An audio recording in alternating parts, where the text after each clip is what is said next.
I had a wild clay expedition, a wild clay workshop scheduled for this fall, but it didn't go off because I didn't get enough people signed up for it. Well, doggone it, I need some of that clay. So today I'm gonna take that wild clay expedition with me and my wife and my dog, and we're gonna collect some of that clay. And I'm gonna take you along with us so you can see the places where I get it, and we'll talk a little bit along the way about how I recognize wild clay, how I go about finding it, and how I can kind of determine in the field whether it's good enough to take back to the studio. So come along with me, we'll check out some wild clay in southeast Arizona.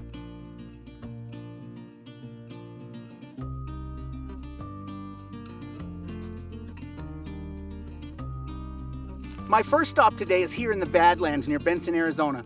These Badlands and all the colorful layers that you see are basically layers that were laid down in an ancient lake bed, what is called lacustrine clay, lake bed clay.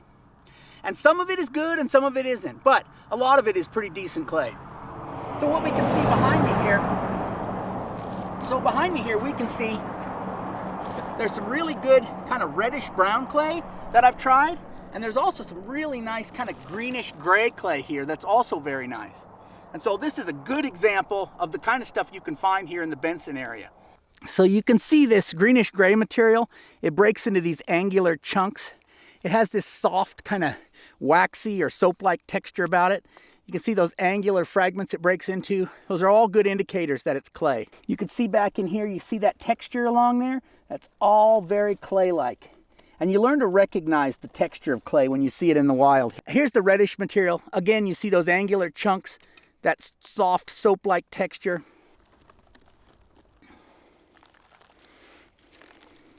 And the thing about this lighter colored material is that white clays are very rare here in southeast Arizona. And this, although it has a little bit of grit in it, you can easily clean that out through levigation and get some pretty decent, almost white or whitish colored clay. There's a little bit more of a greenish gray up above, and there's a lighter, almost white material in here. And then below that is that reddish material. And this material here, this is really chalky. This is not clay, but down below it, there's more layers of clay. And if you look at the texture of that, that is classic clay, the way that's breaking. And there is some chalky material in here, but you could separate that through levigation and get the clays.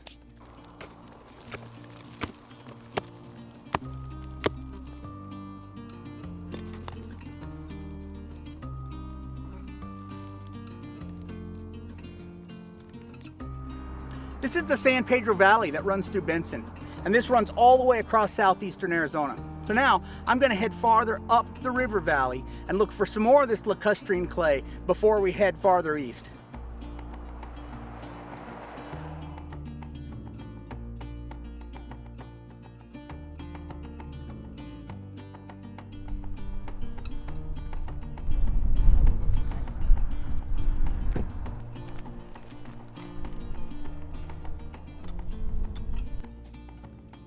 So what am I looking for to find wild clay? How am I identifying it in the field?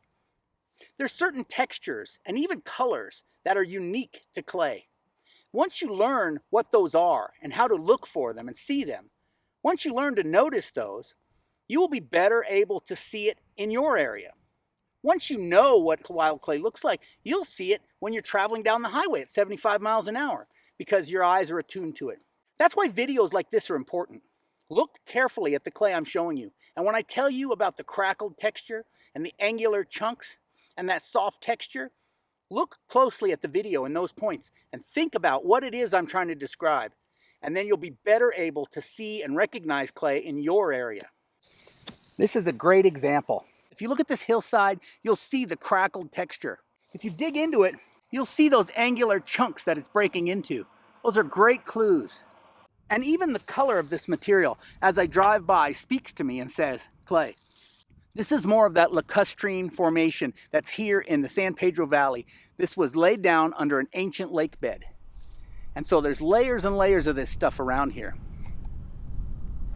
So now I'm going to head further up the San Pedro Valley, up near the Sierra Vista area, and I'm going to collect some clay along the river bottom in the old San Pedro River floodplain, which is another great place to look for clay in southeast Arizona.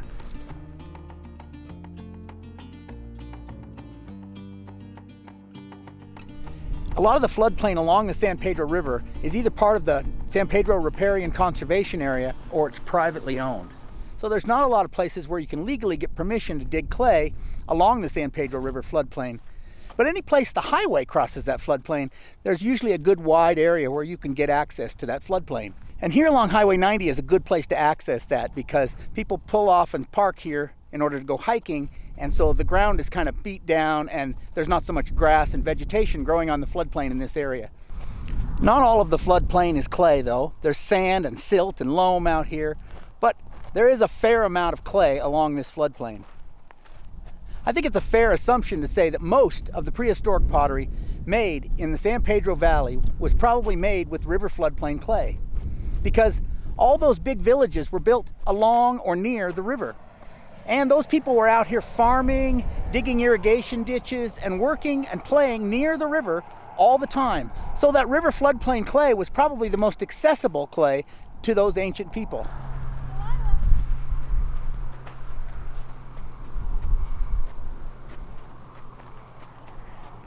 Any place you see car tracks in the mud that have been preserved over a long period, weeks or months, that's a good indication that there's a lot of clay.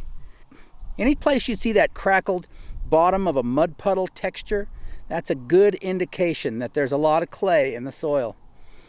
Any place you see that kind of muddy texture in the ground, you can see it here. You can tell that when this was wet, it was really muddy and slick. You can see car tracks in it and that crackled texture in the mud. That tells you that there's a high clay content here. Look how hard it is. If this were sandy or loamy or gravelly soil, it wouldn't be that hard. It's because of the clay that it's hard like a brick. See that? See how hard that is? See the angular chunks it breaks into? That's clay, or it has a lot of clay in it. Probably this would still need to have temper added to it, given the fact that it crackled so much. But there's only one way to find out, and that's to bring it back to your studio and try to make something out of it. You can even collect these chunks from the bottom of the mud puddle area. These are probably almost pure clay, naturally purified by the rain as it washed the clay into this rut and left the sand and silt farther up the bank. Sometimes people will say to me, "You're fortunate to live in an area with so much wild clay." But I don't know.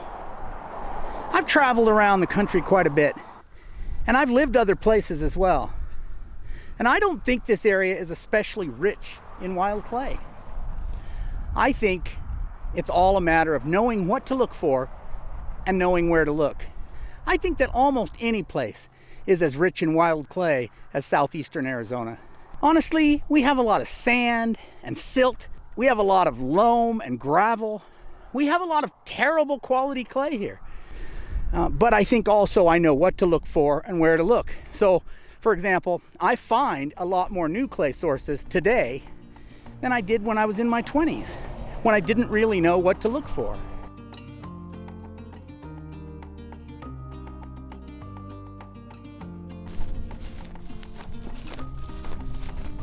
Now we've traveled east to the next valley over, the Sulphur Springs Valley. I first found this clay when I was in my early 20s, and I was really excited because I thought I had found white clay, which is extremely rare.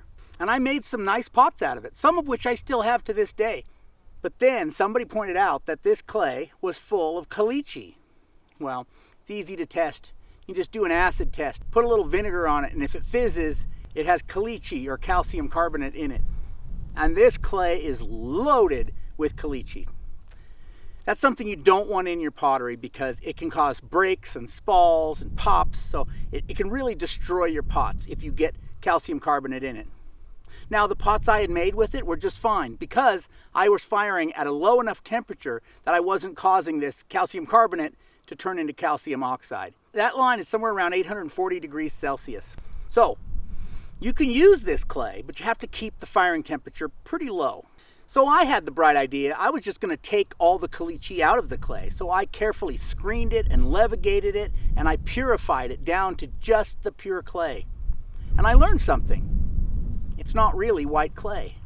It was all that calcium carbonate that was making it appear white. Once I took all that out, it was like tan or brown clay. So If you want the white color, you have to leave the calcium carbonate in. And if you leave the calcium carbonate in your clay, you have to fire at a very low temperature. But that's not necessarily bad. If you look at prehistoric Hohokam pottery, all that red on buff pottery that was so popular then, that's all caliche clay. It's clay that is loaded with caliche, giving it that light color. So I'm going to harvest some of this clay here today, and then I'm going to mix it with a little bit of brown clay to give me a good buff color, and I'm going to use it to make some Hohokam pottery replicas.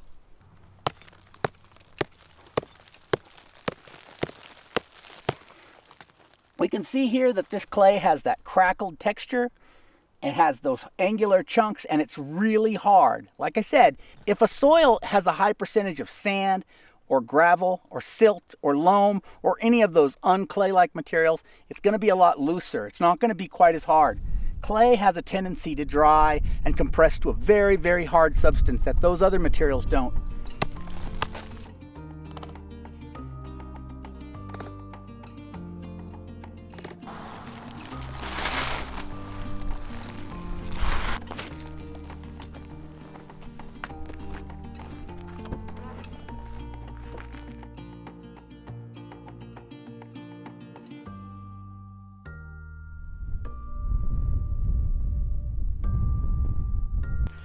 Okay, so my last stop for the day is here along the banks of Whitewater Draw near Douglas, Arizona. This is a great example of alluvial clay. This grayish brown clay here was deposited by this stream millions of years ago, and this is the kind of stuff you find along floodplains and along creeks. All that dark color in this clay is organic matter. So this was probably laid down in like a marshy area or a floodplain where there was lots of vegetation. So when you fire it, all that organic matter is going to burn out of the clay. And so sometimes with these alluvial clays, you never know what you're going to get until later, color-wise, because that organic matter burns out, and then you can find the true color of the clay. Although most of the alluvial clays in this area are brown, so it shouldn't be too much of a surprise. But sometimes they can be redder or more yellow and that sort of thing. You can see that kind of granular texture this has. You can see those hard, angular chunks. This is really typical of wild clay. So this is another example of the texture you want to look at, pay attention to, and then look for in your own area. These kind of barren banks like this where no vegetation grows, that's also a clue that it's clay, because seeds have trouble getting started in that because it's so dense. So once you've found and collected these clays and brought them home, you've got some work to do still before you have a usable material. Not just processing the clay, but also testing it to know how much temper to add, to know whether or not it's going to be usable for pottery, to learn how much shrinkage it has. There's some important testing to do before you can really dive in with both feet and start making pottery with this clay. So I did a video last year explaining all these tests you need to do to your clay before you dive in with both feet and start using it. I'm going to link that video up right over here. So once you've found some clay, make sure you watch this and learn how to test your clay so you know whether or not it's usable for making pottery. I appreciate you coming on my adventure with me today. I'll catch you next time. Red car, red car, red car, red car, red car, red car.